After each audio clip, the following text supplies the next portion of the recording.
Order the February 24th regular meeting of Dayton City Council. And stand for the pledge.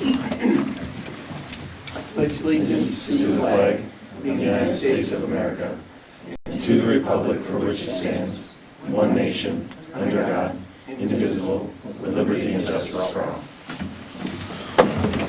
I need a motion and a second for the agenda. Make a motion. I'll second. Dave and Stephanie,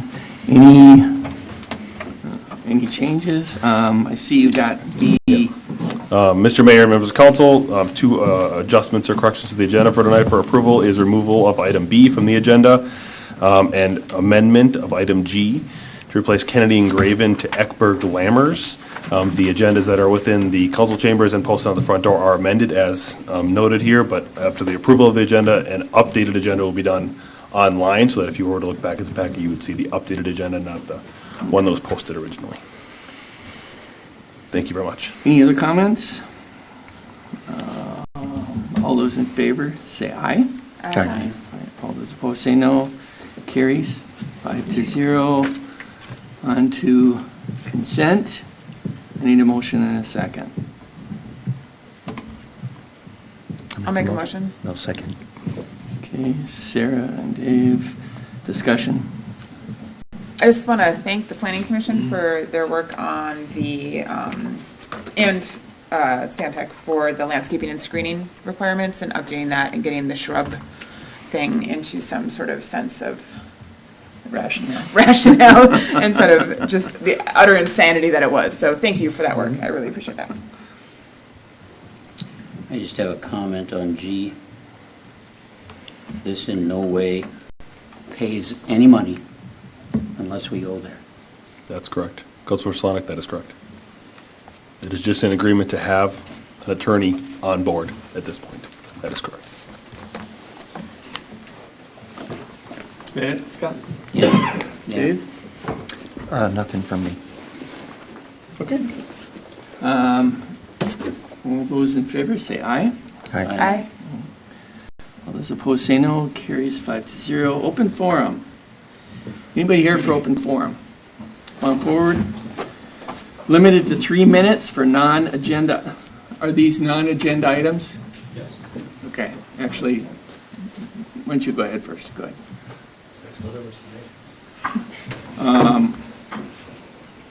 Yeah, state your name and address. No council action will be taken. Items will be referred back to staff. Keith Grover, 113th and Fernbrook. What brings me here today is something that I think, in fact, I know I've talked to you guys about before, but it's 113th Avenue. And this week, we had another car in our front yard that came down 113th Avenue, went through the stop sign. Granted, I guess it was a night that was Wednesday night that it was snowing out, so I would imagine the road was a little slippery. Clipped off a fence post that we have next to our driveway that was actually a telephone pole, so it's not just a 4x4 fence post, it was a 10 or 12 inch diameter telephone pole. Would imagine it did quite a bit of damage to the vehicle.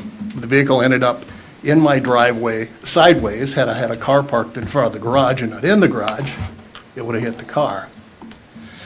And I guess it boils back down to me that I'm looking at the roads in the area and the speed limits that we have on the roads.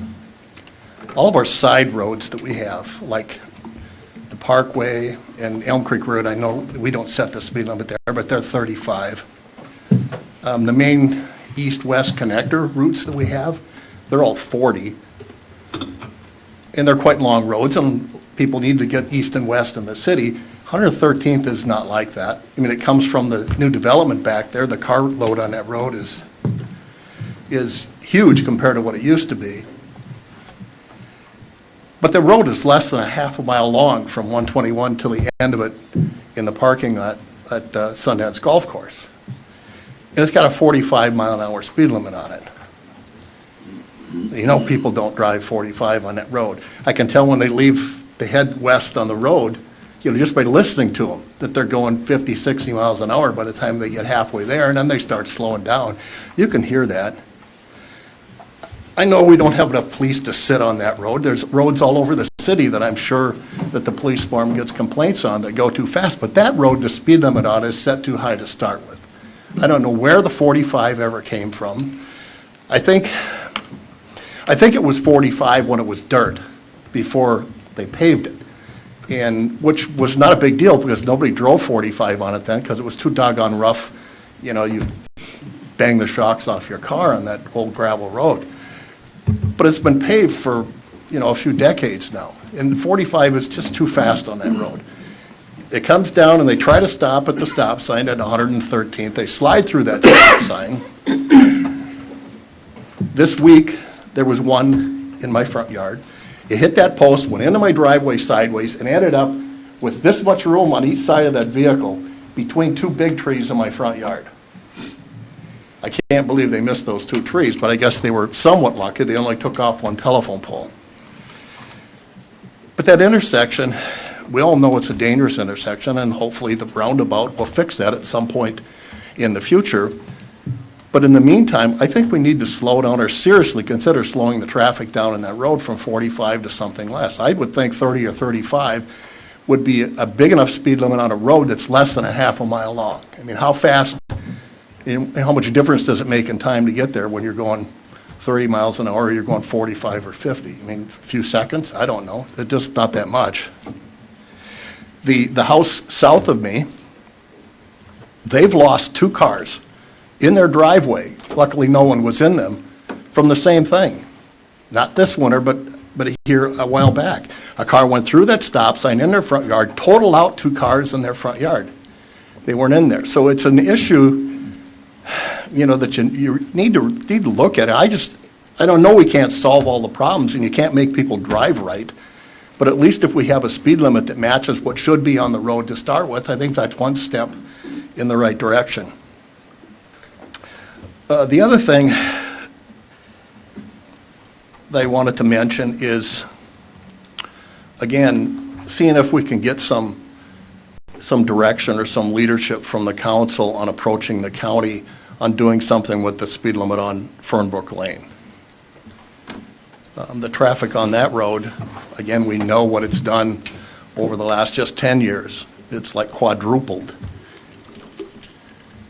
And every place we have an intersection along that road, there's issues. We fixed, or at least somewhat fixed the one, or put a Band-Aid on one on Rush Creek Parkway.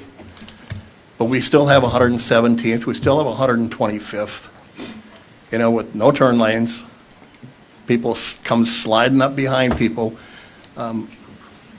I would think that if as a group we approached Hennepin County, would have a lot more clout than one person like me calling them or calling the commissioner and asking me about it. But again, if we could get some direction or some help along those lines, maybe we need to get a petition together. I'd carry it around if you guys would support it, but just lower the speed limit on that too.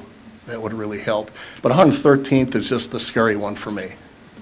There's a reason I have trees out along my house, along the road, and thank God that they're there. In December, a car left the road, came across the neighbor to my south, the same guy that had two cars total in his yard, had another car go through his front yard and hit a tree 20 feet off the road. Again, a tree in my yard, missed his vehicles and hit the tree in my front yard and totaled that car out.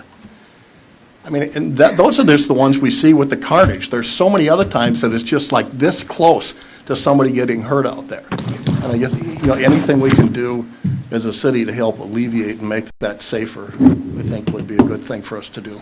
Thanks. Thank you. Thank you. Next.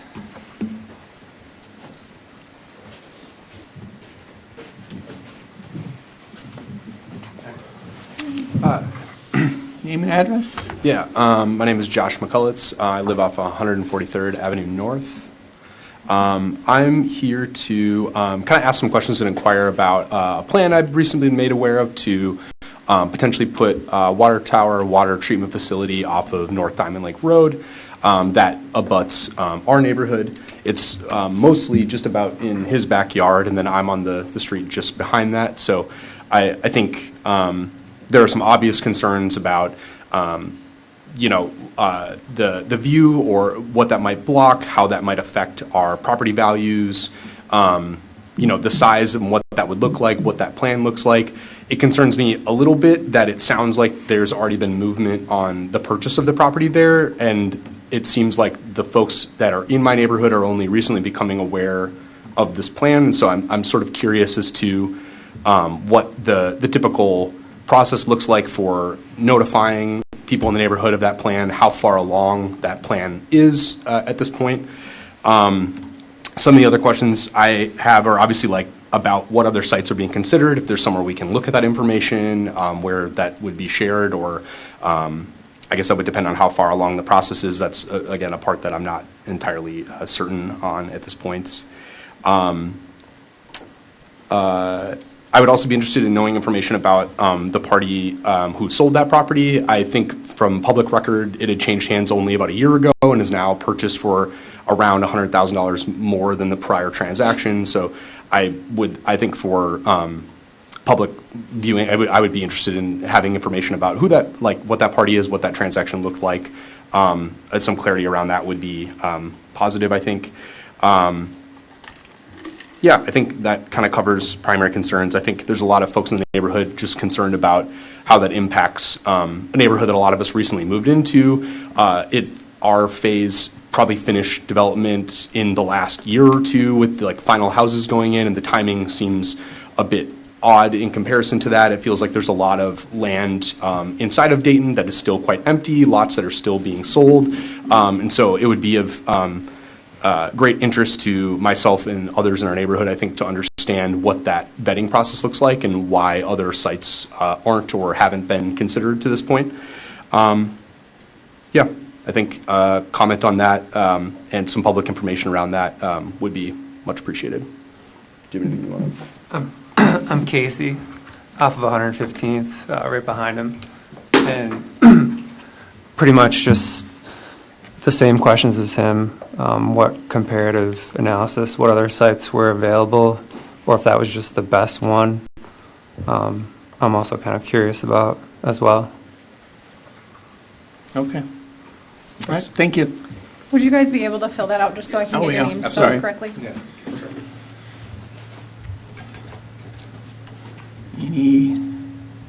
Anybody else here for open forum? Come on forward. If you guys want to jump to the back, you can fill it out. You can leave it with the police chief on the corner there. Thank you so much. Thank you. Yep, name and address and hand it to, yeah. Thank you. Hi, good evening, City Council. Good evening, Mayor. I don't know if you recognize me. I was the duck lady. Thank you for that, by the way. I appreciate it. I'm here today because I wanted to talk about possible ways to improve public safety.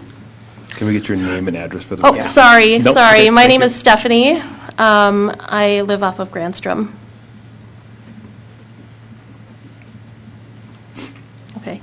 So I just wanted to talk to you today about ways to improve public safety. As a practicing mental health professional, I know that people are experiencing a lot of fear, anxiety, distrust due to ICE activity. I just wanted to bring forth an idea. I think that there's a lot of turmoil, a lot of suffering right now in our community. So my goal is to think about ways to heal our community. And I think one of the ways that we could potentially heal the community is by maybe building back up the trust with local law enforcement. So I think that if there's any way, maybe to do like a post or something, just to have some sort of event even to help build back the trust. I know that the city does, I know that the city of the Dayton Police Department, I know that there's like the McDonald's, the ice cream and things, that's really helpful. But what I'm more referring to is what I would like to see happen is to enact a city ordinance to require ICE agents to unmask and to display identifying badges during enforcement actions. How do we get that in place? That's my main question. That's all. Okay, all right, thank you. Thank you. Thank you. Anybody else? I think we're out of people. Anybody online? So if we have anyone online who wanted to speak in open forum, if you can use the raise your hand function. Nada? No. Okay, we'll move on to staff consultant council updates. Zach? Yep, good evening, Mayor and members of council. A little bit of thunderstorming, but I'll talk about the March 11th being the City Day on the Hill. It is quickly approaching. If you're interested in going, please reach out to Amy so she can get you signed up. I know several of you are signed up. I do have meetings scheduled with Representative Nadeau already, and working on Senator Hoffman. He is very busy this year, but I will get a date and time for us to get over to his office to be able to converse with him. And then additional one is a following on a comment from Councilmember Henderson at the last council meeting regarding snowmobiles and trails. I received a phone call from a resident who would like to see how we can connect the Dayton Snowmobile Trail up to the Otsego Snowmobile Trail. This has not been accomplished effectively yet or consistently over the years, and they are inquiring if the city would look into it. Is this something the council would like to discuss at a future meeting of how to connect those two trails? It would also take coordination with the county, as the only crossing into the Otsego is over a county bridge. So is the council interested in having a conversation about it, not today, but in the future coming months, to discuss how that would look? Would it start at Parks, possibly? We could look at parks, yep. That's I mean, because fine. Yep, it's a fine. trail, so I would assume Parks and Trails would, Well, then, usually the local clubs coordinate most of it, 95% of it. It does. And they are the ones that are asking for some assistance Oh, I thought it from the was just city. this. Oh, I see. No. So they haven't reached out and tried to do it themselves? They Or they have, say- but not successfully coordinated everything. I have no So problem with I've it. opened the can of worms, is what I'm saying. I would be interested in having a conversation. Yeah, I'd be I okay. don't think we can. Is that it something can that the hurt us. council would like to go to the Parks Commission first to kind of task them with that? Or are you looking for just the council to be able to do that? Yeah, I think parks would be great Okay, sounds great. That's if all they I have have. the capacity Yeah. to look into it. but just to figure out, like, what are the sticking points so far? What have they run into? Just, Yeah. like, do some of that legwork so that. Essentially, just some analysis to figure out where it connects up to. We'd have to Yeah. work with the local snowmobile club, which we can most certainly do, get up where their trail's at. We got to work with a jurisdictional other one in Otsego of where that one trail goes up to, and then kind of see how we can connect the two. This year happened to be a really good year because there was lots of ice because with the weather, so I was able to get around a little easier, but I don't want to rely on the river to be able to get people effectively around places, although that was maybe used. It's probably not a long-term effective use when we don't have a cold winter, so could be something that comes back to the council, but I want to bring it up as an option. That's been an interest of theirs for quite a few years that I'm aware of, and hasn't happened because it mostly needs to happen through private property. But also the grant and aid trails can't run across bodies of water, so that's why the rivers can't be part of the trail. Correct. Okay, wonderful. Thank you very much. That's all I have. Amy? I do not have an update. Marty? Just a couple of things, Mayor and Council. The wellhead treatment is still set for a March start-up, so that's a hard date. City staff did take down their old boathouse at Elsie Stevens Park. We have got it mostly cleaned up. We've just got to get the concrete block out and then re-landscape it. Chief? Good evening, Mayor, members of council. A couple things for you more. One, asking for some direction. Currently, right now, we're just finishing up duty crew hiring. About, I think, November of last year, if we recall, council, we changed some call response types. We reduced 8 call types to help reduce the calls that firefighters are responding to. Those 8 call types, my requests are looking for feedback only because I'm trying to get this to Hennepin County Dispatch so they can adjust our paging tones. Is if there's an interest in adding those calls back to just duty crew when we have staff here. And then when we don't have staff, those calls would stay as they are today, if that makes sense.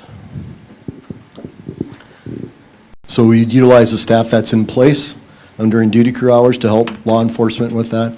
And then they wouldn't be active outside of those regular hours of duty crew, if that hopefully helps explain that.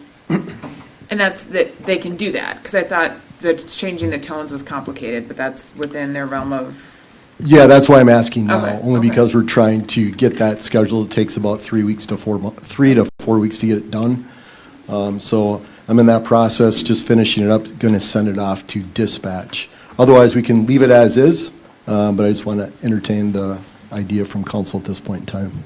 Do we have a sense of volume there? Like how many calls? How many calls are we talking about adding back in for those duty crew hours? If you don't have the numbers off the top of your head, if you don't, that's okay. I'm just trying to wrap my head around what we're adding back in and kind of quantifying that amount. Right. I do not have those numbers. I can get those numbers for you. To give an example for January, in January, we ran 50 calls without those calls in the 8 call types that we have taken out. I would say that, just a guess, I'm going to guess that we're probably adding back in 10 to 15 calls a month, potentially, of when people are here. My thought process is if they're here, there's no reason that they shouldn't run on those calls instead of sitting here while law enforcement goes and takes care of those calls. That's just my thought. So Mayor and Council, we're not asking, I don't think the chief's asking for a decision tonight. It's more or less, do you want to have a discussion on it at a future meeting to discuss it? I don't think we're necessarily looking for a direction at this moment, because we understand that if we're giving you information, we got to give you all of the information to make an educated decision and not just a off-the-cuff decision, so. yeah, I'd be happy to look at that in 2 weeks. I mean, if we can get the data, like, just, We should really get the data for what we have so far, but Yeah. again, we're looking, the chief's perspective is just trying to figure out what do we want the duty crew members to be doing. wait, I mean, when if they're here. here and we're paying them Yeah. to be here. Not to adjust anything related to on-call, because we Yeah. did hear that from the council, that we don't want to adjust on-calls, and that's understood. I have a question. When we're saying duty crew, are we talking well, they're all part-time employees now. Are we talking like that 10 a.m. to 5 p.m.? Or are we talking when we have staff here meeting 10 a.m. until 10 p.m.? I think that's, But not That's overnight crew? Correct. So I'm just wondering, like, where's the, Yeah, so it would just be during staff hours, to your point, Councilman Henderson, is that would be from 10 in the morning until 10 at night. And then for our medical teams, otherwise stay-at-home duty crew, if you will, it wouldn't be impacting them. so, or weekend, correct? or weekend, that's correct. Because that Correct, would be not a Yep. duty crew hour time, correct? I would just like to see all the numbers laid Yeah, out, but then I would be okay. happy to have that conversation Sure. personally. Sounds like it's a yes, okay. Yeah. Yep, we can add that on. And the other thing, just more of a, on March 10th, I'll bring forward the ladder discussion. Understanding that we don't necessarily have funding to fund that, but I still think it's important to bring forward to have a further discussion as it relates to that. So I will have the report back from Hopkins. Hopkins did put that out for surplus, so it's out there for sale fundamentally. But I will bring that information back to you on March 10th. Yeah. Furthering on the chief's comment on the ladder truck, I do know that the council had discussed, and I don't remember if we followed back up about the $1,000 inspection to do on that Yeah. truck. Hopkins ended up paying for that for us, Oh, that's the nice. process. So we did not end up spending that $1,000. They did it on our behalf, or I should say on the behalf of whoever purchases it. And so we will be able to access that information so we know what's going on with the truck before. And they went through McPherson. Yeah, they went through McQueen. McQueen. Yes, Yep. yep, they did go through So McQueen. they did the $1,000 inspection that we were gonna do, but they did that. And we do have maintenance records, correct, for the vehicle past, knowing like what will, in the next 5 years, we know we'll need to replace X, Y, and Z. Will we have that when you bring it forward? to Yep, in I can get March? that from the city of Hopkins. Okay. The Councilman Salon, it might have been EAM, who we use as well. It could have been EAM or McQueen. I don't know exactly which one that they used. Well, there will be a report. I would Yep, assume. yep. Thank you. Thank you. Chief, nothing? No, Jason? Our new attorney? Mayor, members of council, our new attorney, Cynthia Kirchhoff, Yes, from Vander Gillen and Miller is here tonight, so. good evening. Glad to be here. Thank you. Nice to meet you. I say this to everybody, it's business, not personal. Such a great way to start it out, Scott. Get used to it, yeah. Any updates, Scott? Or- No, I'm going to save mine for until 10:30. Okay. So this is actually kind of going along with a couple of things that were brought up tonight. What is the process for evaluating the speed limit on roads if we think it is too fast? Like, what does that process look like, and how do we start it? Councilmember Van Asten, I'm going to defer that one to Jason Quisberg, the city engineer, and also the police chief Palanga for any questions that they may have. Yeah, if there's an adjustment to be made to a roadway, a segment for a zone, there would be an engineering study or a speed study required, and then that information would be presented to the MnDOT Commissioner of Transportation for approval for reposting that segment. Okay. So we, as a city, can't make that choice. We have to go You through don't just pick, Okay. unfortunately. Yeah. It's based mostly on actual traveled speeds, but you can factor in other things such as crashes and severity of accidents. But it's generally the 85th percentile. There's a little bit of room in there, but not a whole lot. Okay. So we would have to, so if there were roads in questions, we'd have to start that speed study. And so then we would direct that to staff, and then staff would start that process and bring it, okay. That's correct. And just to be aware, if it comes in higher, the speed limit goes up. Okay, so If you kind don't of like the results, you don't keep it the same. It changes to whatever the results are. which is what I tell my students when they want me to regrade their exam. It's like, I will regrade your entire exam, not just the one question you want me to look at. So, so I do understand that concept that you're taking a little bit of risk there. The second item I have had people ask me about, kind of goes along with some of the possible city ordinances regarding requiring law enforcement to be unmasked and to show badges. But also there's been a question about an eviction moratorium, at least until as long as ICE is active in the state. And so just a question about like what that process looks like to get those ordinances. Up to this point, I think the ordinances I've had interest in are usually kind of like the lighting ordinance and those things. I knew the process for that. I'm not sure the process for these kinds of ordinances because they're different than anything I've worked with. So just what does that process look like? Sure. Councilmember Van Asten, I'm going to refer that one to the city attorney, and she can address that question.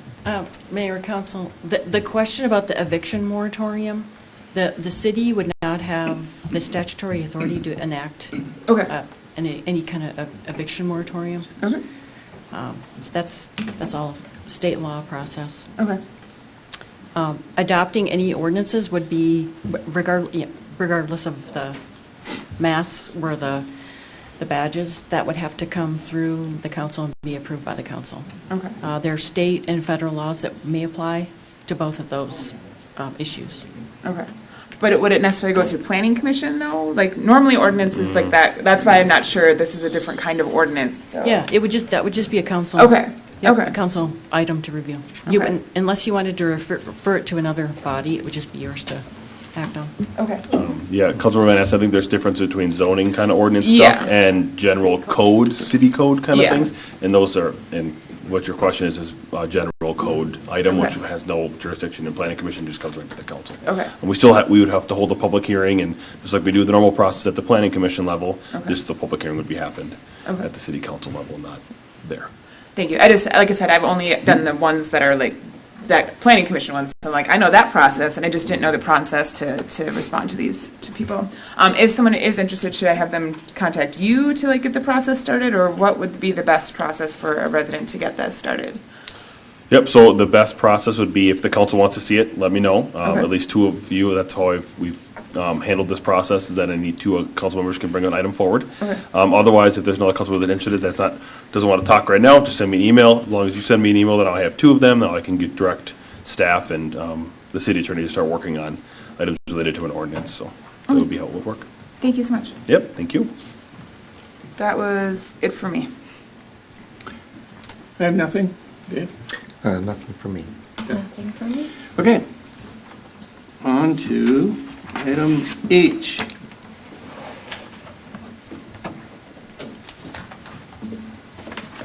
Good evening, Mayor and Council. tonight I've pulled together a staff report requesting to allow MSA to produce the bid documentation for Phase 3A of the Elsie Stevens Park project. That was to include the band shelter and the dance floor. We were directed to purchase the band shelter separately from the bid. However, there are some considerations to be made before we can actually order the band shelter cover. The Phase 6B that we're going to be doing will be the splash pad, and we're going to be getting more information together for that. MSA, we went to MSA because they've worked on the rest of the project, and we were looking to do a speedy turnaround of this.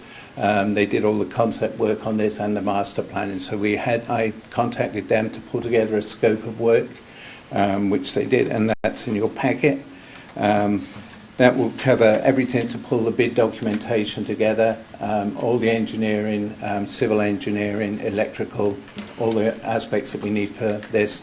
There will be some soil borings required on this as well. One of the things that we're looking into is how we get that cover over the existing stage. The existing slab there is generally 6 inches thick, which isn't going to be strong enough to support the cover structure. The cover structure has a snow loading requirement by state building code of 40 pounds a square foot. So that comes out around 18 tons, I believe, is what that all amounts to. So we have to have some substantial footings in that area to be able to support that structure. And that's at the 30 by 30 size. Did you say 18 tons? I think that's what it worked out at. It's 30 by 30, so that's 900 by 40. And then there's usually a dynamic load. Yeah, I'm just doing Yep. just basic math on it. It's, 18 tons, 36,000 pounds. Yeah. Oh, okay. That's the snow load, and that doesn't account for the structure itself. That's just broad math. So that is one of the considerations with this. Having talked with a contractor, their advice was to put it outside of the existing stage area and put the pilings in outside there. The problem at the moment is we don't know what size those pilings are going to be. Because we don't know the soil types in that area, that's why we need the soil borings. So there's a few more things that we got to get sorted out before we can actually organise that structure. The other side of that is how far out do we go from the stage, because there are those steps going down to the river there. Is it going to impact those? Will we have to move them? So there are a few things that I need MSA engineering to take a look at before we can proceed with that. Also with the dance floor area, you can see on this visual the approximate location of the ADA trail. The dance floor will have that trail going right through the middle of that, which will, from my understanding, make it not ADA compliant. We probably have to realign that trail somewhere. Maybe more to the south up by the seating area, those blocks there, but there will be some realignment done with that. And so we have to look at the topography there. There's a limit to, I think it is a 5% slope on an ADA trail. So that's one of the considerations. I'm looking for guidance from the council if they want to proceed with us going out to bid with this. And I can have a bit more conversation about the band shelter there. That's another view. Having talked with several contractors about the band shell, I met with one vendor on site, and they were proposing a much larger structure than this to make it work in that area, particularly with the 10-foot overhang over the dance floor. That might need to have some cantilevering put in to keep the support posts out of the dance floor area. So there's quite a few things that we need to consider before we can go forward with this. And I think a lot of it is going to be decided by engineering. Questions pertaining to that wave that we've looked at, that comes with engineered drawings. Yep. To me, that whole kit would be all ready to put up.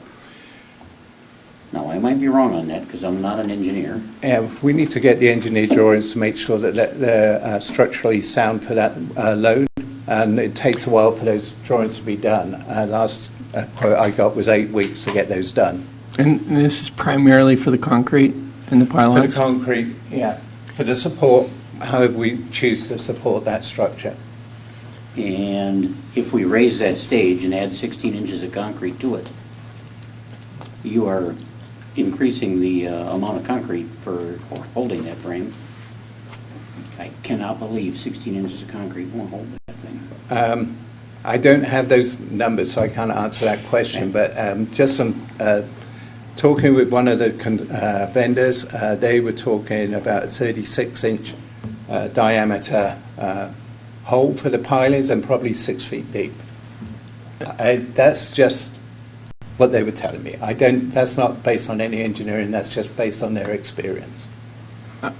Which is not that big a deal. I mean, My barn's far bigger than this, and those pylons are 18 inches wide. All right. So is this, I was confused by the report in here. Was this on all of phase, or I don't even remember what we were calling it, our new phase 3, or was this 50 grand just to drop specs for this thing? It's just to do the specs. 50 grand. Yeah. and how many other civil engineers did we talk to? I haven't talked to any because of the involvement that MSA had with this and the speed that we were trying to get this turned around at. Certainly we can put this out, but there will be, that will delay the process. Well, I already know we're not going to make it for 2026. I've accepted that fact because we've diddled around for 2 months. It is what it is, and we're not going to get there soon. I am not willing to give it to MSA for $53,000 because I think that number's asinine. Maybe I'm dead wrong. It's But about 11. I talked to a contractor today, and he gave me 2 civil engineers in Anoka that we could look at. So I want 2 or 3 more engineers to look at this thing. We can certainly do that. Me personally. We can certainly do that.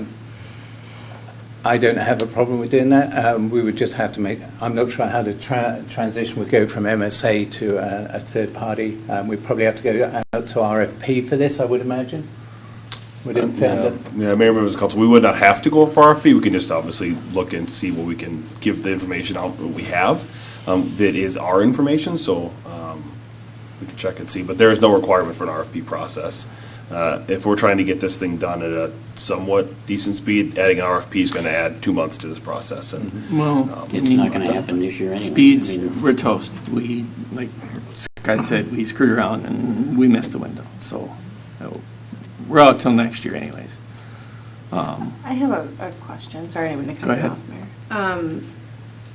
That 53,000 encompasses all of these other meetings too, correct? Like Yes. their time.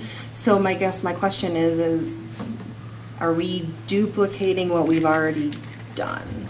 So like when I went through this, I was a little bit confused. I don't know, maybe I was the only one, but I was a little bit confused because we've gone through this process of getting this master plan, but then here it's the survey and kick off and we're going to do, you know, like I feel like didn't we already do that? I couldn't find a more eloquent way of saying that, so thank you. But I feel like my question, I guess, is how much of that 53,000 is actually that engineering work, and how much of it is these council presentations, the meetings, the design, the development? Because to me, and I'm not trying to, you know, down or like. It's not a rip on MSA, but I feel like we've done a lot of this. We know what we would like, and I don't know that we need to go through 4 more kickoff meetings and presentations. I think what they're looking at here is the initial thing is a very high-level concept with no real engineering background behind it. It's just best guess of what might look good there. There's not any topographical detail in it. So what they're going to be doing is enhancing those concept plans through various, normally what we do is a 30%, a 60 and 90% phase on those. So you get to review them at all those stages and change things if we need to. If you feel that we don't want to do the 30% set of plans and all that stuff, we could go to 90%, maybe 60% and 90%, but it takes away some of the ability to change things as you go through the process. I guess that's my, I think the engineering or design number is high as well, but I was really disappointed when I saw this schedule. I thought we were trying to fast track this, and there's nothing fast in this schedule. Everything takes at least a month. Yeah. I don't know why we're, to what you just said, Marty, I don't know why we're doing a big elaborate DD process and then a CD process, why those can't be combined and you just run them together and get the thing done. There aren't that many choices to make on this. We're not building a building where, electrical is minimal, the water is minimal, and we haven't even gotten to phase 3B, if we're calling it that now, with the splash pad and stuff. And I know this is just related to the thing we were trying to move along quickly, but now it feels like, well, this doesn't get done until 27. Are we looking at 28 or 29 for the second half of this thing? It's, I don't feel like we're getting a level of effort out of MSA that we're paying for, because this is a pretty relaxed schedule in my view. Would you like me to ask them to refine the schedule and take some of those elements out to make it a quicker schedule and maybe reduce some costs? Well, if they can get the thing, back to bidding in early or late June, then you can at least get the construction isn't really going to take that long on this, I don't believe. But, by not getting pre-construction and construction starting until into September, it'll never get done this year, and so we've lost the year, right? Yeah, and I think one of the things for the construction time frame there, I suggested September because that was when all the car shows had completed there. So I think the last car show's in August 20th. 20-something. So there's 2 a month up until then, and it's going to be kind of disruptive to have a construction site there at that time. I guess that's a consideration, but I thought we were trying to get it done. I'm also to the point where I was extremely disappointed in that last MSA presentation. I mean, it was a total cluster, and I just don't have a whole lot of faith in them. I mean, we paid for what we wanted from them, and for some reason we just keep on using them instead of going outside the box and getting more information from some other people. Okay. I mean, I could certainly look at different people to take this project on from here. I'm not sure what the time... The gentleman I gave you has got a civil engineer. Which for some reason you don't want to use him. Who's that? Sean. Who? Sean. I don't know who that is. Sean Luther, he met with you about... Oh, Sean, Sean, yeah. I talked to him the other day. Right, I know that. Yeah, I know you know that. And we had a good discussion about it, and went through the bid process, and that's how he wants to do it. So if he's bidding on it, but he's just going to be the general contractor on the project, so he won't be doing any of the design work. He'll be working from a design that's already done. Yeah. Correct. No, I have, So that's I have what no problem with that part of it. Yeah, because that's what MSA would be producing here. They'll be producing the plans and the specs, for them to bid on. So it's a little bit of a different aspect to it. Sean will be doing the general contractor work. Yeah, Mayor, members of council, I think at this point, I think I've gotten direction or kind of adjustment from where the council's at. Unless I'm hearing differently, please correct me. It sounds like the council wants to go back out for a different civil engineer at this point to figure if we can fast track this thing to get it moving forward. I do know there is delays in getting just the, we're going to call it the structure itself. There is a 16-week timeline rough. Yep, we're way off. Half of it is engineering drawings, what they have to do if they make it any sort of custom. and then also building it and then shipping it to us. So Culvert Salonic's been in contact with me, and I've told them that it's a 16-week process just to get the thing. If I said today we want to buy it, it takes 16 weeks just to get this thing. Probably closer to 5 or 6 months. That's 4 months, and that's middle of June. And so I'd like to have all this other stuff done, obviously, before that, and make sure we're getting the right product, so we can order this thing ASAP and try to get it up as fast as possible. But from my understanding, at least at this point, and correct me if I'm wrong again, the council sounds like wants to go to a different civil engineer. And that would take, again, we have to go get the process, come back to the council, and have you guys approve the contract with that new civil engineer, and then obviously go for bids and specs. I want something other than 53,000, that's the bottom number, and that's what we gotta do, just because that's who we wanna go with, or somebody. Sure. You know. Yep, so yep. Yeah, that last presentation really left a bad taste in my mouth. It just seemed like there wasn't really any thought put into that thing. So do we think, so first off, there's a 4 or maybe 5 month lag in There's this? 5 to 20 to 24 months just to get, Have we- that's the wave, I don't know about any Yeah, of the other. have we looked at any other, like that other one that we were presented? I mean, it sounded like everybody'd be okay with that one also. We checked on the lead time on that thing. That's going to be around about this. It would be a shorter lead time because it's not a custom thing. You're talking about the more square. No, the one that, The straight curve is the Mark, other I way. haven't looked at that, no. okay, Marty met with We did not. a company called Northland, okay. Yeah. Brianna. Yeah.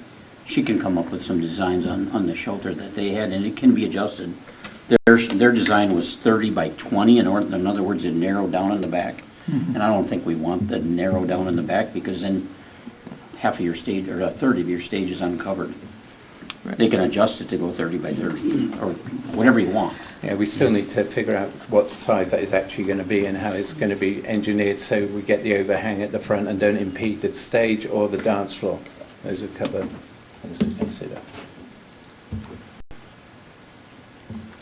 Like I say, I'm just disappointed that it's taken so long, because it's 25 is gone, 26 is gone, and now it won't be till sometime in 27. And to me, that's just, we're fiddling around. That seemed like a couple other opinions would be good. So, We got 2, 3, lots of nods, okay? If MSA could kind of pare down their proposal here and remove the fluff. I thank you. I would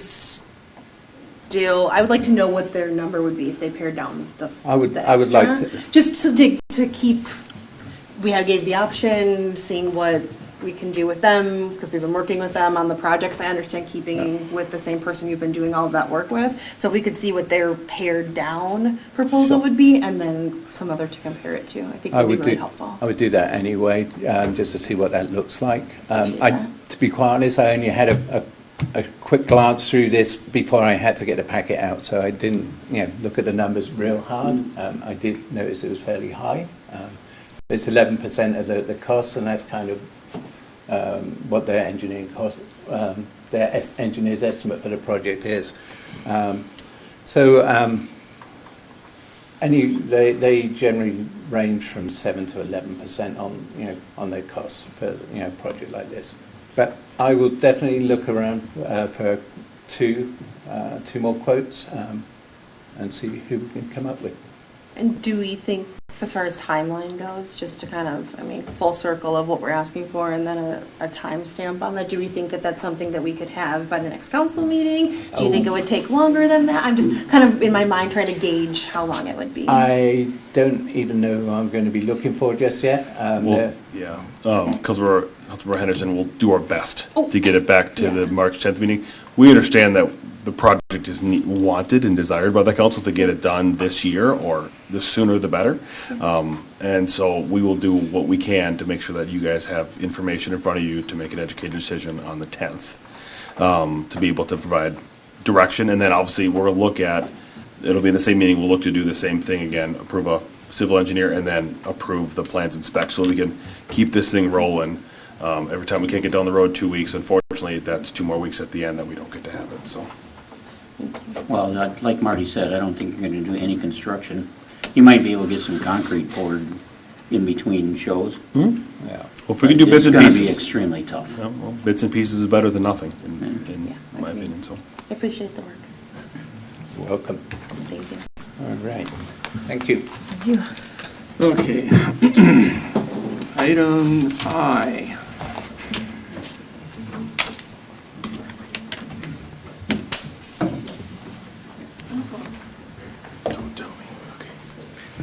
Thank you, Mr. Mayor, members of the council. Tonight you're asked to consider Resolution 08-2026, site plan review for the Sweet Living Facility proposed on the southeast corner of Dayton River Road and Balsam Lane North.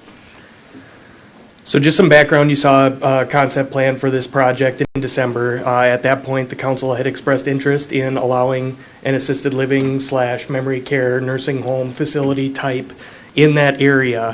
As such, the city council adopted an ordinance amendment to allow that as a permitted use, and at the same time, amended the section related to conditional use permits, requiring a conditional use permit for any facility over 1 story. This is a 1-story facility. It's 32 units. Half one wing is memory care and the other wing is assisted living. The property is currently zoned GMU4 and guided for mixed use. This proposed use is consistent with both of those requirements.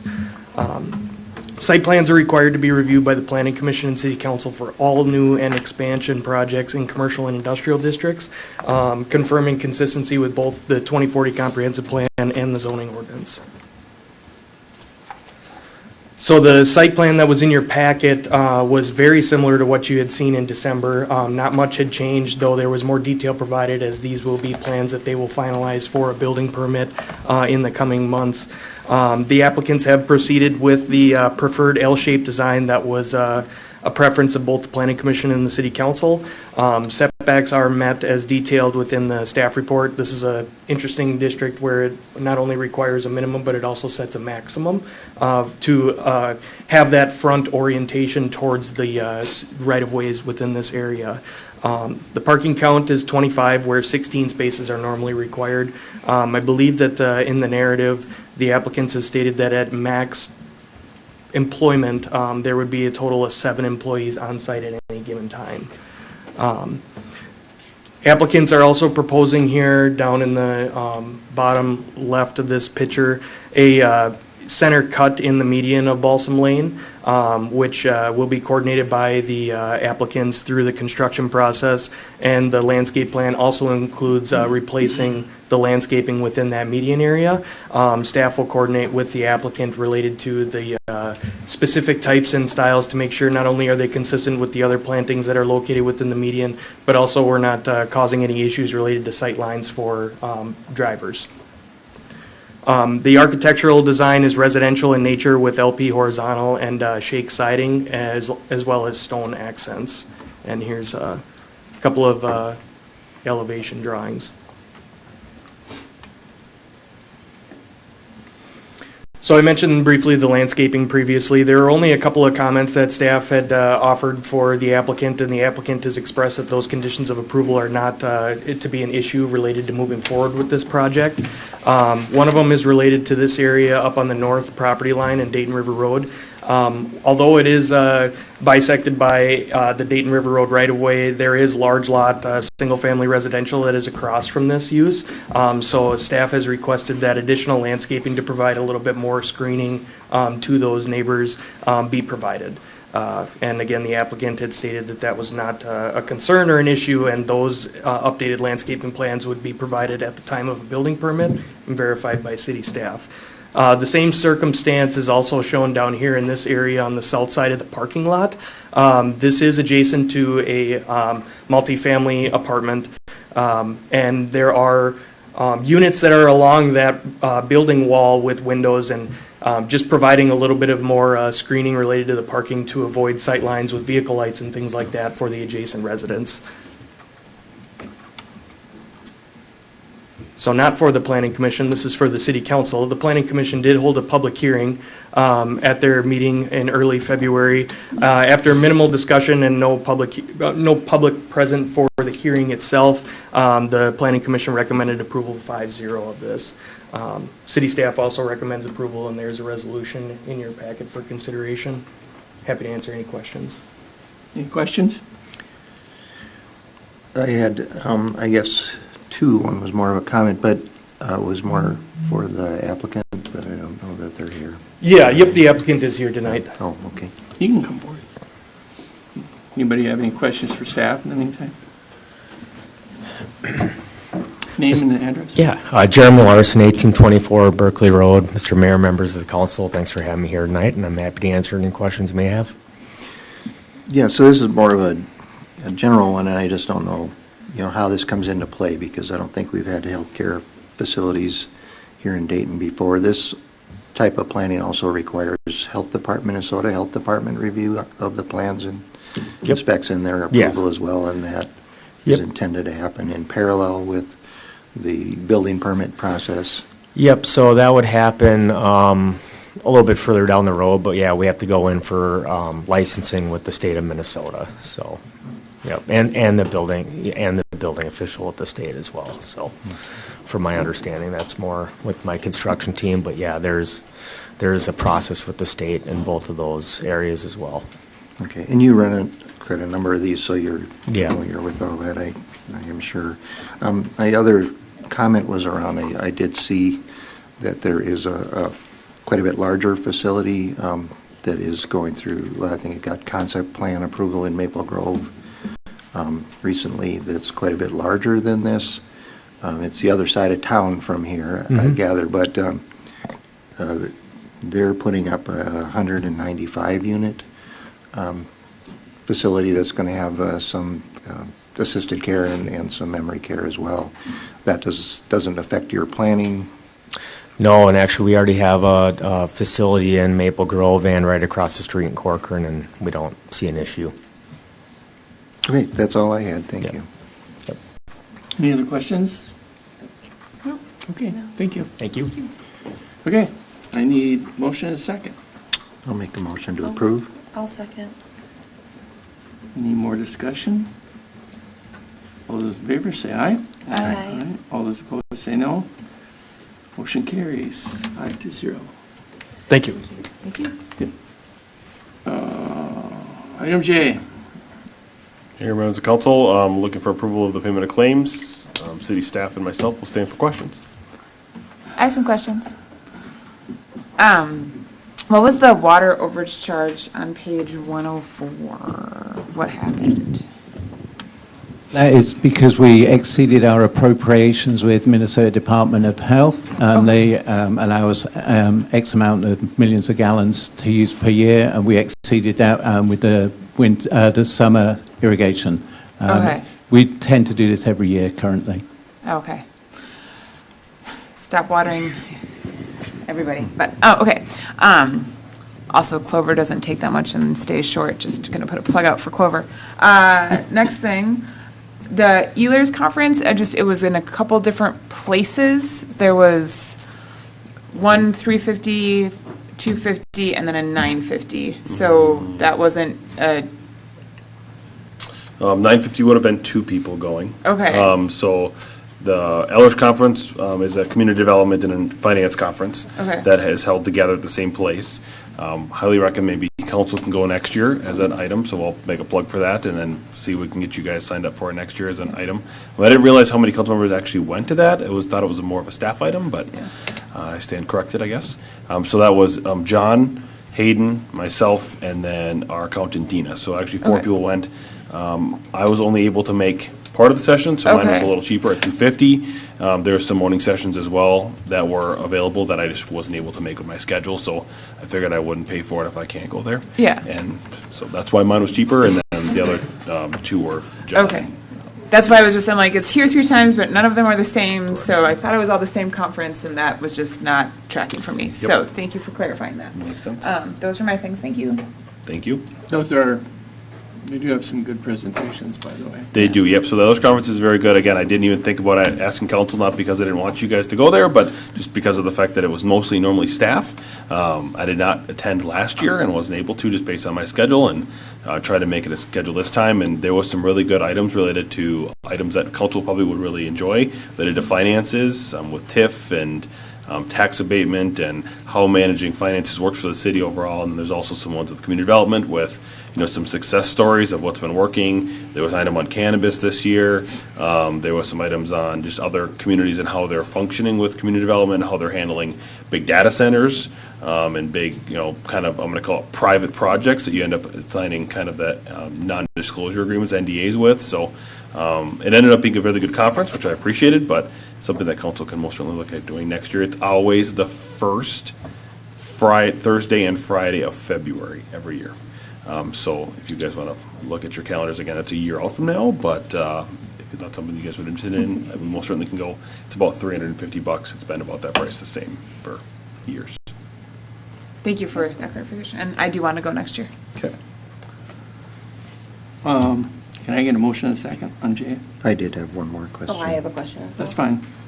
And this relates to not that conference, but another one, MCFOA, which I think involves you, Amy. There was a charge, which looks like for one registration with your name on it, and then another page later, there's one for Amy and Kelly for double that amount.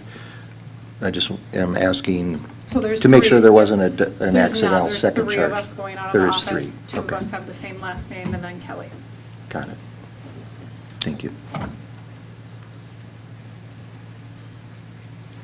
That was all I had. I didn't want to. Well, Sarah asked my other questions, so that's fine. I have just maybe a general, there's a couple like uniform allowances, which is obviously totally within the departments have those funds.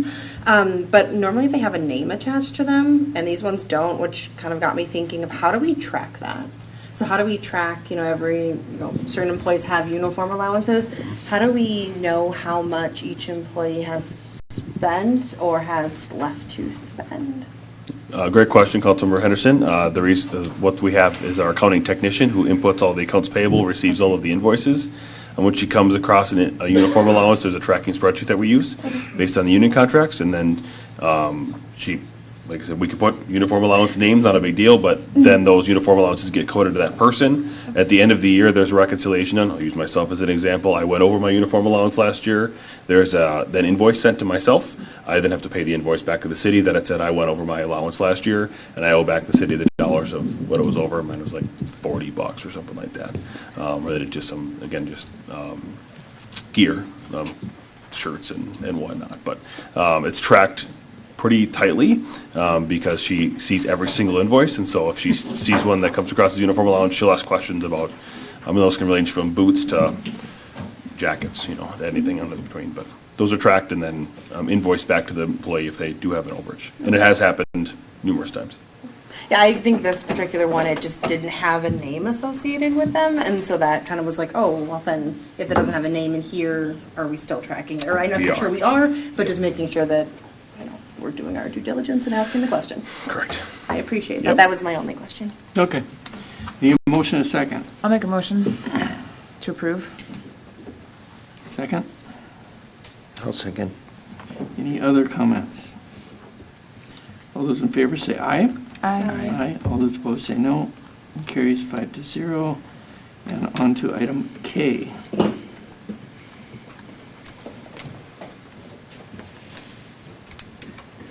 Good evening, Mayor and Council again. This item is about approving the Elsie Stevens canoe and kayak launch. We did go out to bid. We got some very good bids. The lowest bid was the one that we're looking to accept is $386,637. We did take the trees out of the tree option out because there's a lot of trees to go in here, so we want to distribute them around the park. So we're going to revisit the tree allocation later on.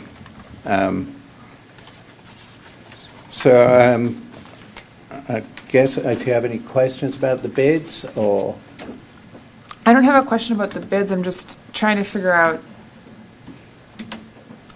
so, because this project started before I came on. Sure. So originally, we wanted $3 million for this. And then, not this, but like Yeah. the whole thing, right? Yeah, yeah. And then we got 850,000. Correct. And then this is 386, but this is not the complete thing, correct? There's more. There's more stuff, yeah. Okay, okay. So there's a trees to go on, that's going to be, I don't know what was the average on there, something like trees, where were we, 70,000, 75,000 for trees, maybe a little more. But we are going to spend, like, we have plans to spend all of that grant money we did get. Absolutely. Okay. Absolutely. That's That's where why I we was. expanded the scope of work Okay. here to include picnic tables, a shelter, and stuff like that. Okay. And so the numbers did come in really, really well.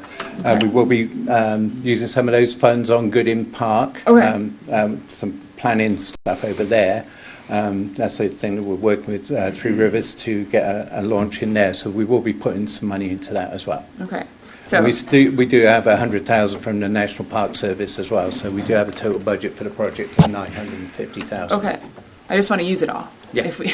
Yeah, that'd be the- When we have grant money, we want to use that grant money. So when I saw that low number, I'm like, we have plans, right, to use up the rest of that grant money. Okay. That was. Spend it, trust me.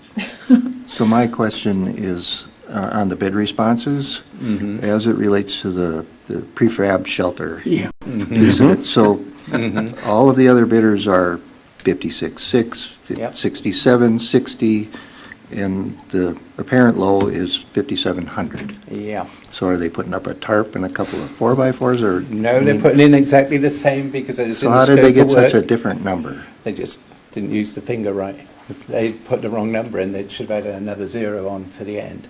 Yeah. And so we did contact them and say, hey, is this the right number? And they said, yes, we made an error there. We asked them, do you want to stand by that number or do you want to change it? And they said they're going to stand by that number. Okay. And that got him the bid. Yeah. Because, yeah, had they put the right number, they wouldn't have got it. It would have been a different scenario. Okay. And there was one with the trees as well. I think Vada Construction had a big number in there for trees. Where are they, Vada?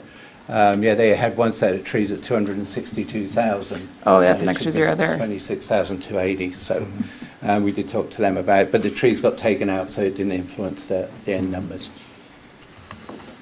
I'm not very careful with their typing. You think something So like that would. Mayor, member of the council, this had happened again also on a previous project too, where they had a not fat fingered and actually gave us a discount again, and they did honor that as well. So that's been two times. Same company? No, different Oh, company. okay.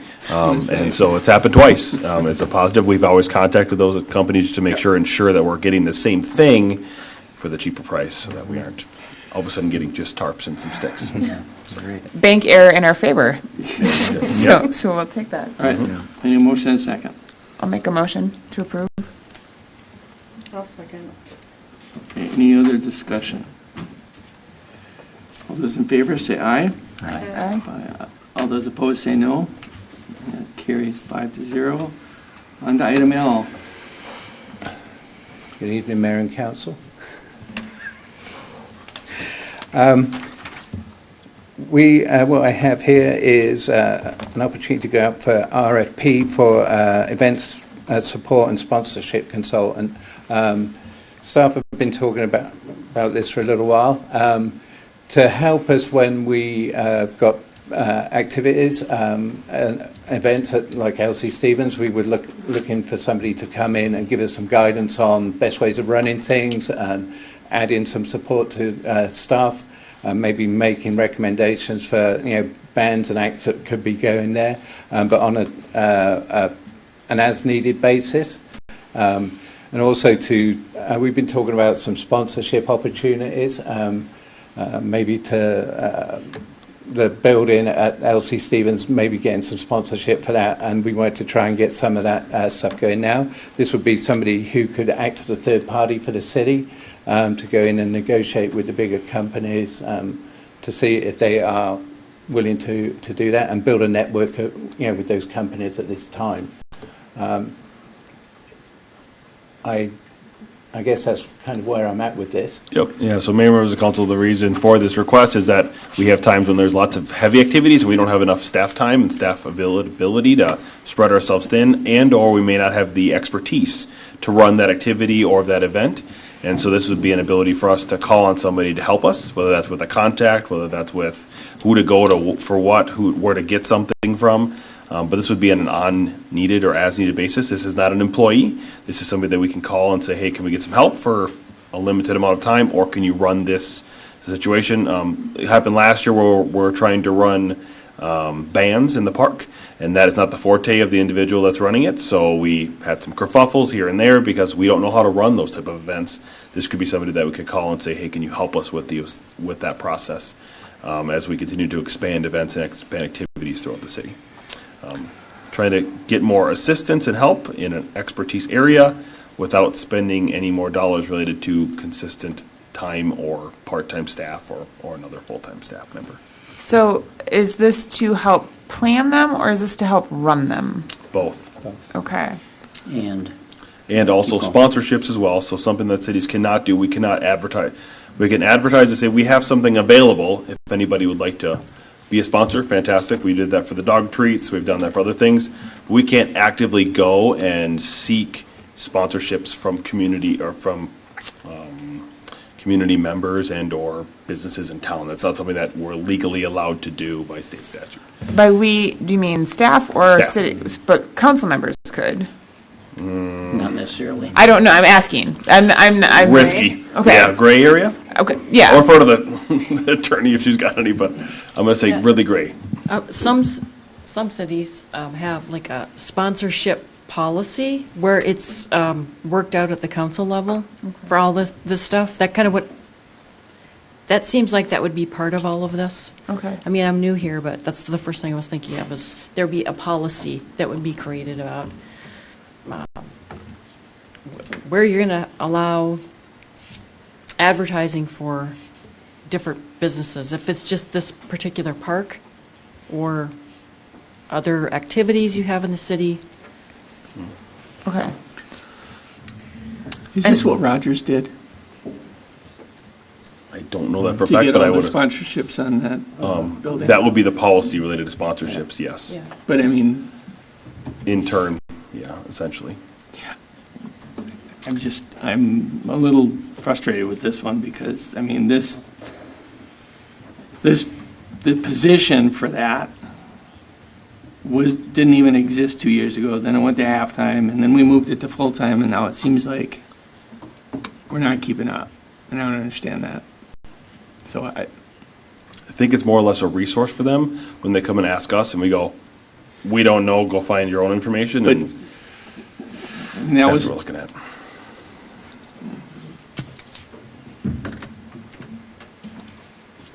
Are there This such, is not a full-time position. no, I understand that, but it's still not going to be free. It still costs money, yes, that's Yeah. correct. Yep. So whether it's a position or not, it's still dollars when I thought we had the expertise to do a lot of this stuff. So You'd like to say we do. Well, so I have a question. What, other than that sponsorship piece, right? What else, like how do I say this? Sorry, this is not a full-baked thing, I apologize. What is the difference between the role that we have now and what we're asking for this outside vendor consultant to do other than that sponsorship piece? Like, can you give me like the highlight of, these are the main things? Because I'm trying to wonder what we're getting here that we don't already have, or the job description we have doesn't lead us to believe that we have. Does that make sense? Yep. Okay. So currently when we've been booking bands, we've been looking at YouTube videos and choosing a band from that kind of area, rather than having links within agencies and stuff like that, who would recommend, bands for certain events, or, better quality bands, or bands that would fit, that particular thing that you're trying to do. So it's a little bit more expertise driven. And they would also have, recommendations about how best to run an event. For instance, if we have a big event, We don't know very much about crowd control, or do we need to have armbands, or those kind of things that need to go into place. Do we need security? Those kind of things that might help it, depending on the size of events that we're having. And there might be other existing events that we do that they might have ideas of how we can improve those events as well, by bringing different elements into those things through contexts that they may have, people that they've worked with in the past. We base this on the events that we had last year. We're having so much success with the events that we had last year. I mean, the only plus events that we've had that are city operated are the Easter egg hunt and the Christmas deal. Holiday Dayton. And the open house. And the open house. There've been Open quite a house, few. Jack-o'-lantern trail. We had the teddy bear band, 3 other bands down there as well. Well, most of it got rained out. Now, that's no fault of nobody's. No. I just don't see the need for this because to me, unless you're going to get rid of one position to create this position, I don't see the benefit. Because the amount of events we have in the city, in my opinion, this is just my opinion, you can plan them events in 2 weeks. I mean, it takes 2 days to find 6 bands for the year. And you can get a hold of, there's all kinds of, Bandshell is one, go on the web and you can find all kinds of guys that are promoting different bands out of the metro area. And you hire that guy. He takes a piece of the pie, but he can list you 50 bands. You tell him what kind of music you want, and he'll give you 20 bands to get. We don't need a person to do that. And to me, it's a wasted position for this city. Now, if you're Champlin, because they are very successful with their Mississippi crossing, I could see it, but not here. Mayor and Council, this is not another position.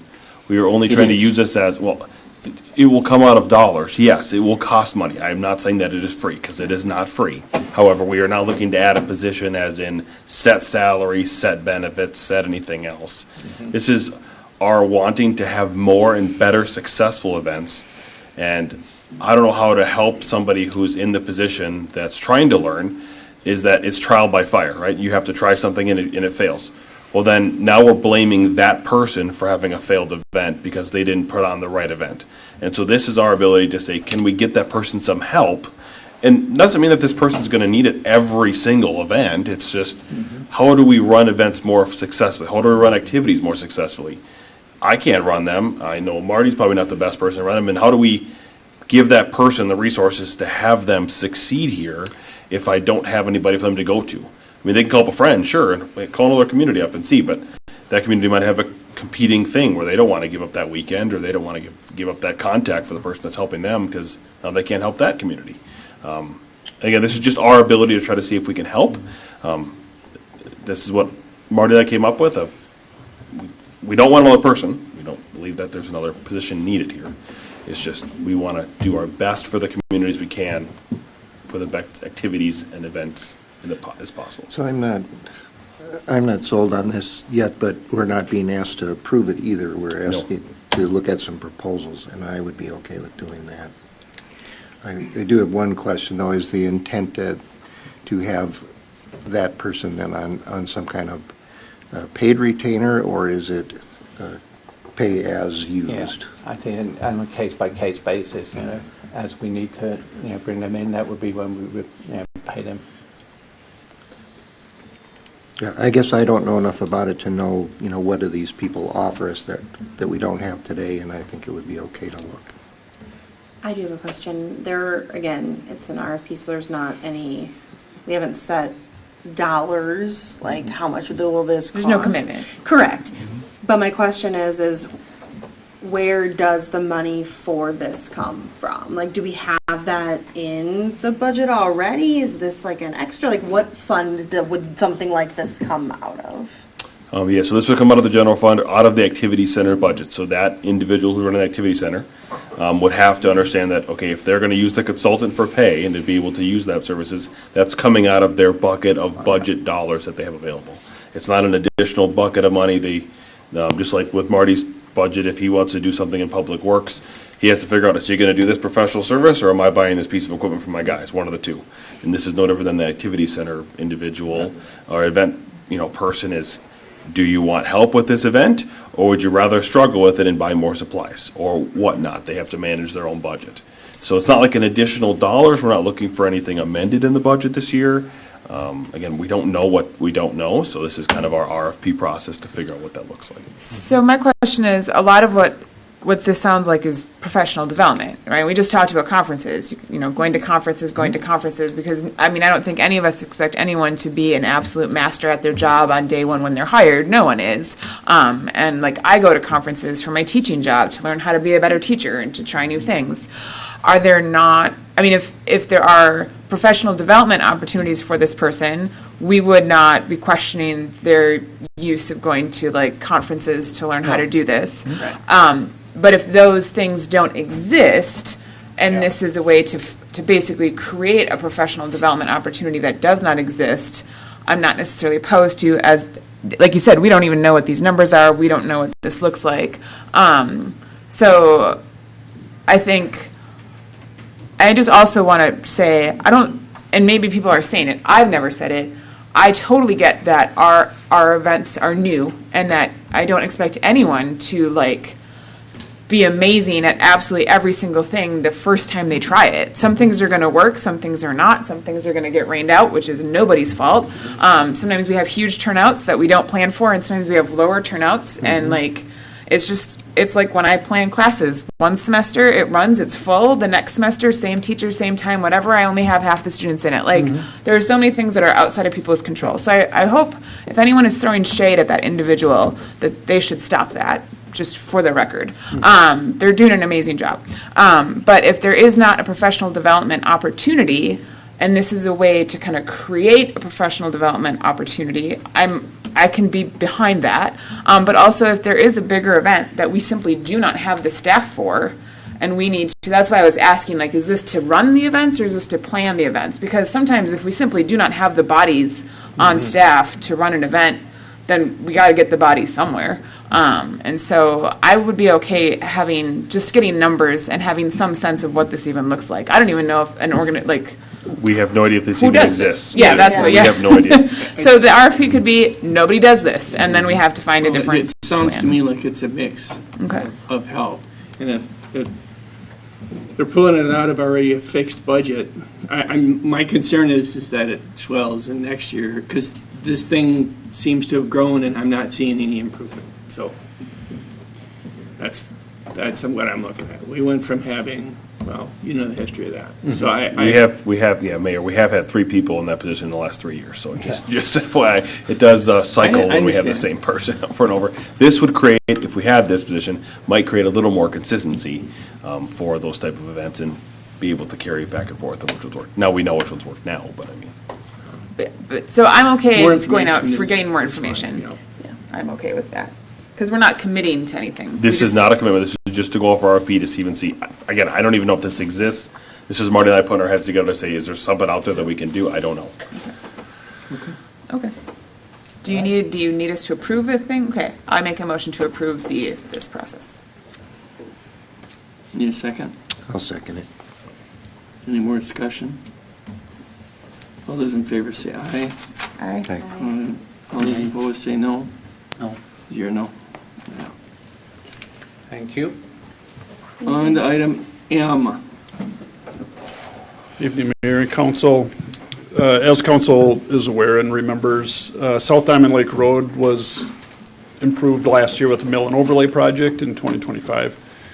During pre-project inspections, we identified a culvert that was deteriorated. There was some holes in it and some signs of wear that we are of the opinion need to be addressed.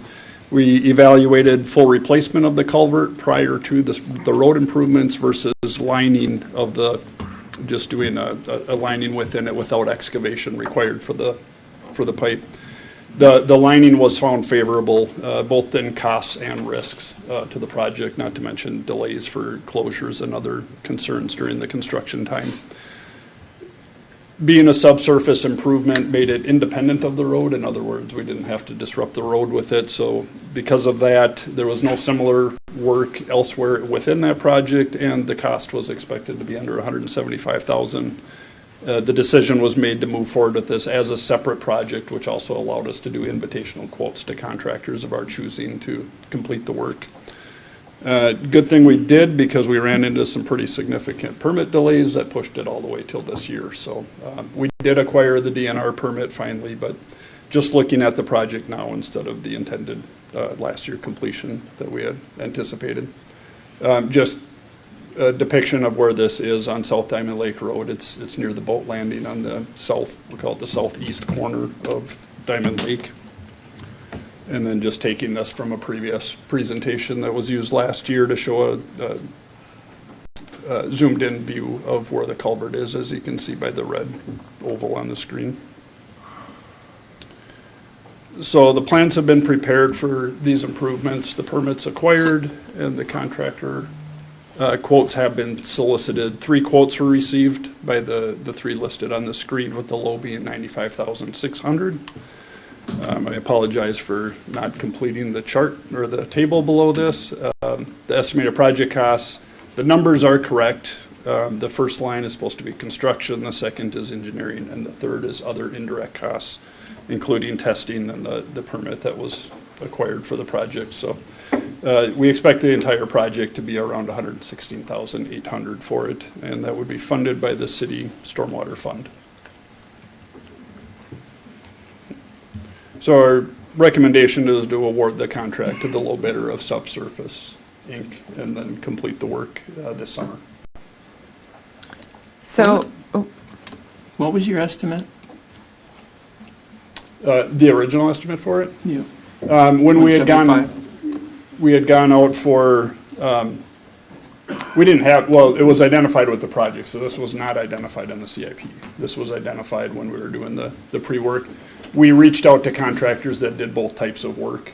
The contractor for a full replacement was at about $118,000 was the estimate, and then the lining contractor was about $90,000.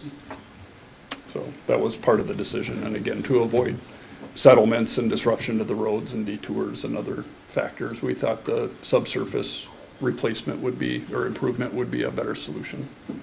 In lining versus replacing the culvert itself, there's no downside to the lining? The lifespan is about the same. The hose pipe, there is some holes in it, but it relies heavily on the hose pipe, which it's significantly intact. It's just there's areas of the bottom. If you looked at the bid, we have some grouting material in there to help fill those void spaces and address that area of it. But we're confident that this is a long-term solution. This is done without closing the road? Right, yes, it's all done from the ditches on the side of the roadway, so there should be, there may be some bypass pumping, but they have equipment. So I will say, if they do have to do bypass pumping, which we don't anticipate they'll have to, but if they do have equipment where you just need to slow the traffic down, but they can cross over. So it's basically like having a speed bump, if you will. so it looks like one of the big differences in price is that 2 of the companies are doing thermal for the rehabilitation and 1 company is doing UV. Mm-hmm. Are we concerned that the UV is, because the UV is like half the cost, are we concerned that it's not as good? It is, and that's about the only company that does it. Okay. And that's the reason we wrote it that way, because Okay. we actually have more experience with the thermal. Okay. Which they just use either steam or water to set the, instead of the light. But we have checked around on it and very good results Okay. with this new product. So, yeah, for all the projects we looked into, they were very successful. Okay. Jason, I don't see any quotes for actually digging. What's the disadvantage about shutting the road down for 4 or 5 hours? Well, it'd be for a few days. But the detour itself. Who? I mean, I talked to 2 individuals that said they could do this in about 4 or 5 hours. Put the pipe in and then build it back up with gravel to make it passable, and then they'd have to And then remove you gotta that for come the back and blacktop pavement, it, I and get then that. potentially the following season for the winter course. But they were both talking between 20 and 40,000 bucks. Oh, yeah. Well, sure, okay. Well, we didn't look at that. No, well, we did. We reached out to a contractor in the area that we've worked with a lot, and he gave us $118,000. To dig it But up. we never look outside the box, other than like Vita, however you pronounce it. Bite. Right. I mean, there are two individuals that can do this and both said they would do it. One told me 40, one told me 20. Okay. You can. I mean, we have a backhoe that I don't know how often we ever use it. We spent 90 grand on it. Why can't we do it ourselves? Councilor Sonic, are you talking about the mini backhoe? I don't know how big it is. I've never seen it. Talk about the wheel backhoe. Oh, got it, okay. Okay. Just want to make sure I was understanding which backhoe we're talking about. I just think that's crazy that somebody told me they can do it for 20 to 40, and now all of a sudden we're gonna spend 116.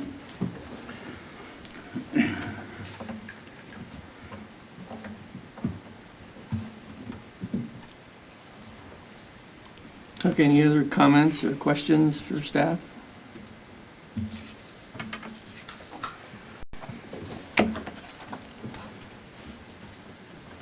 Okay, I need a motion and a second. I'll make an motion to approve.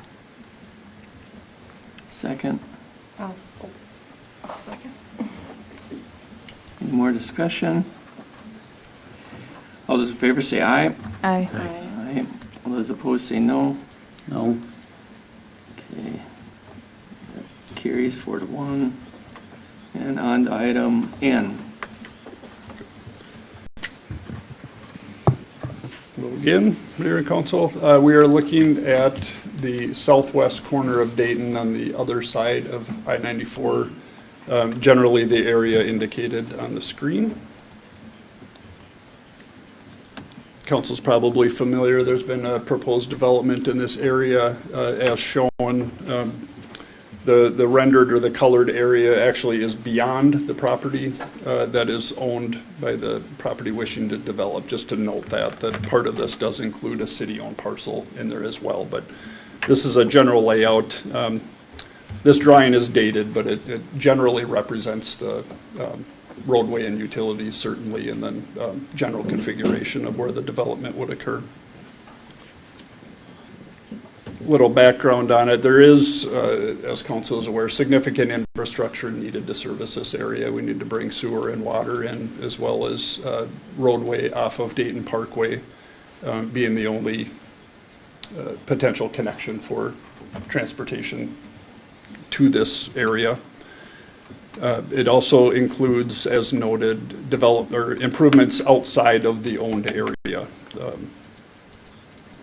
for support of the development itself. So just showing here, the area outlined in blue, that's the property owner wishing to develop the property. If you can see kind of the brown or I guess I'll go by the roadway, the light blue, the roadway by the developer. The orange, if you will, is through the city-owned parcel, and then the yellow is by a third property owner to the west, and that's where the connection to both the sewer and the roadway occurs. So as we're familiar with, the typical process in development that Dayton utilizes is that the developer finances and contracts and constructs the improvements once built and verified to be within city standards and meet all the requirements. Those improvements are then turned over to the city for public benefit.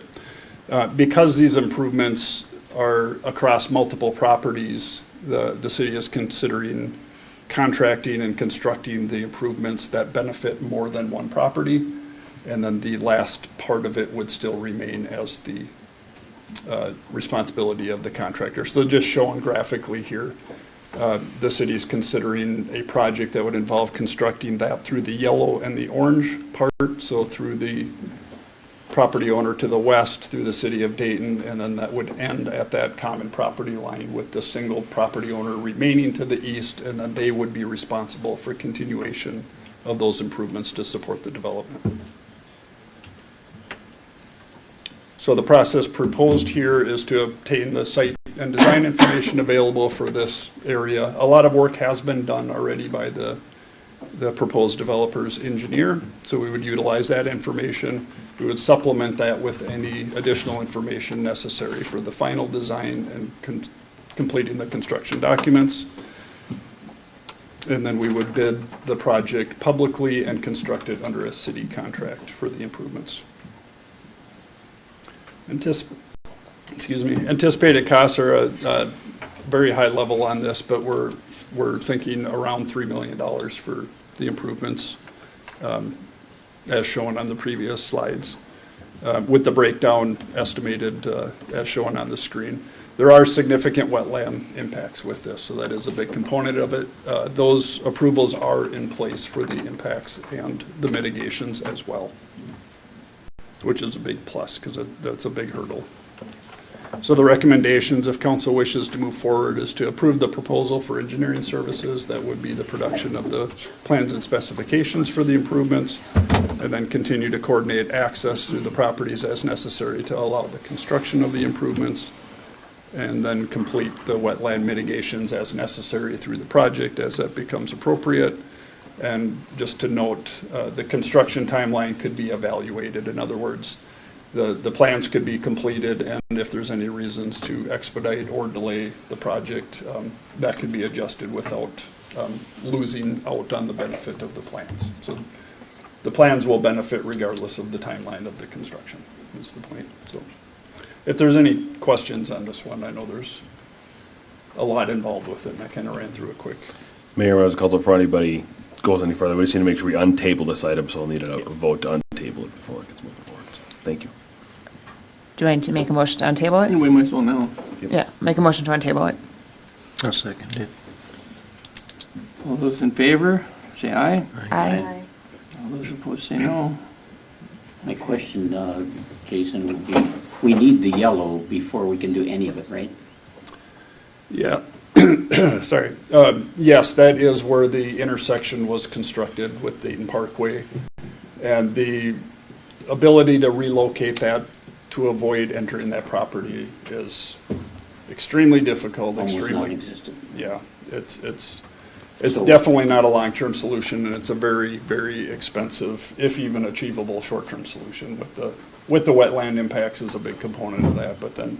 So until we know we have that, why would we spend any money? Yeah, I think, Councilor Slanik, we can make reasonable assumptions during this process to move forward with plans and specs. We can make reasonable assumptions or use high-level estimates. I did work with Jason before we even brought this back to make sure that we could do those things.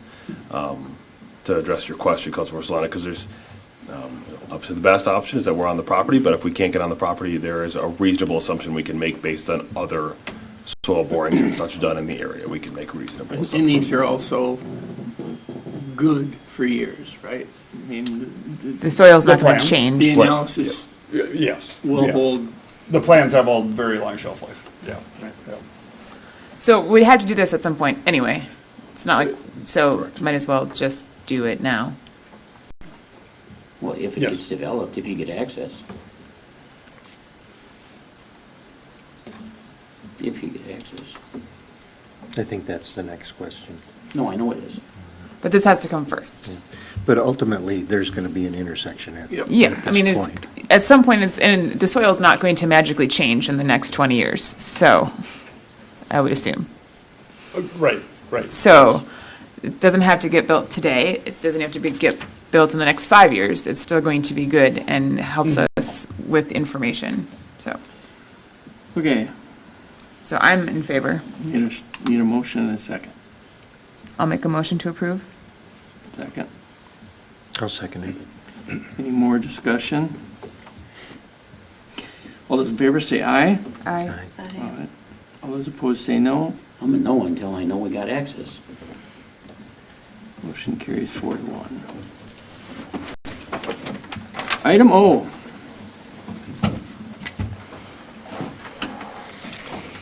Mayor, members of council, you have seen this item about a month ago, related to resolution 06-2026. At that meeting, it was voted down to move forward.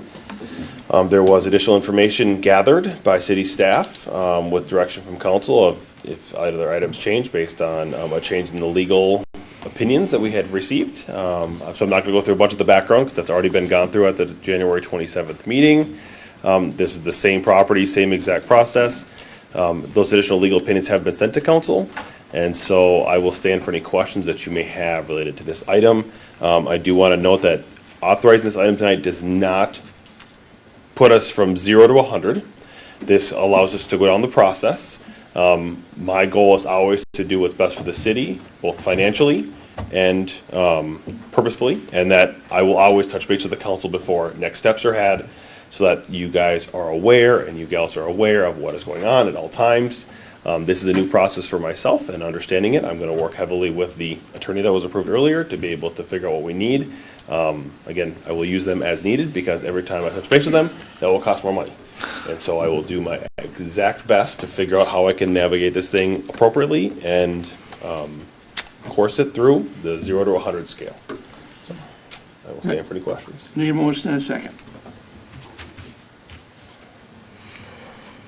So to clarify, just more for the record, this just basically gives you, but staff, some additional tools that right now you don't have. But Correct. saying yes to this gives you additional tools, and it doesn't necessarily mean you're going to use all of those tools. Correct. You could, so maybe, obviously making this up, 10 more options are now available, and you might only need one of them, we might use 6 of them, we might need all 10, and you will be in contact with us at the various process of, we've tried tool 1 and 2, now we're moving on to tool 3, and that's what we're approving at this point in time. That is the approval at this point. Yes, that is correct. Yeah, but obviously the start is going to be 1%. We don't need to go to 0 to 100 again, 0 to 100 miles an hour. It's just starting the process slowly and it gives more tools in the toolbox for us to use. That is correct. I appreciated getting the additional information, and so I was one of the no's previously, but I, at that time, said I was on the fence because of not knowing enough. And I feel now, I feel more confident in saying, I would say a yes now, because I'm feeling like I know more than I did at that time. And again, like I said, we're not going from 0 to 100. We're just giving you some more choices. So my vote has shifted from where it was. Does that mean you're making a motion? I'll make a motion to approve. Need a second? I'm going to second it, and I'm going to say Discussion. something as well that, we have been pretty consistent about not in any way being fans of eminent domain. In my time here, I'm still not. I find this situation to be unique in that it seemed to be everybody's understanding that there would be an intersection here. It's on plans. It was all the heads nodded as they should along the way, and somehow this fell off the table. And I guess at this point, the real issues have not been explained in any way that I can understand, and so I feel like this is we're in a position where if we want the project that we've all supported up to this point to move forward, that this is the next step in that process, and that's why I feel like I need to be in favor of this at this time. Any more discussion? I'm not going to support it no matter what. The way I look at it is if anybody was going to attempt to take my land, we're just not, it's not going to work out very well. And because there was mistakes, there's a commitment made on the real estate agent's side, and now all of a sudden we're changing what we said we were going to do. That also, in my opinion, is your word to me means everything. If you backtrack on your word, you have zero credibility moving forward with me. There was also mistakes on our side, and I don't feel that going down this road rectifies that situation. I just don't. And we may not ever use it, but there is nothing in this that I would support. Any more comments? All right, we have a motion and a second. All those in favor say aye. Aye. Aye. Aye. All those opposed say no. No. That carries 4-1. Okay, if there are no objections, we will be adjourned. All right, we're adjourned.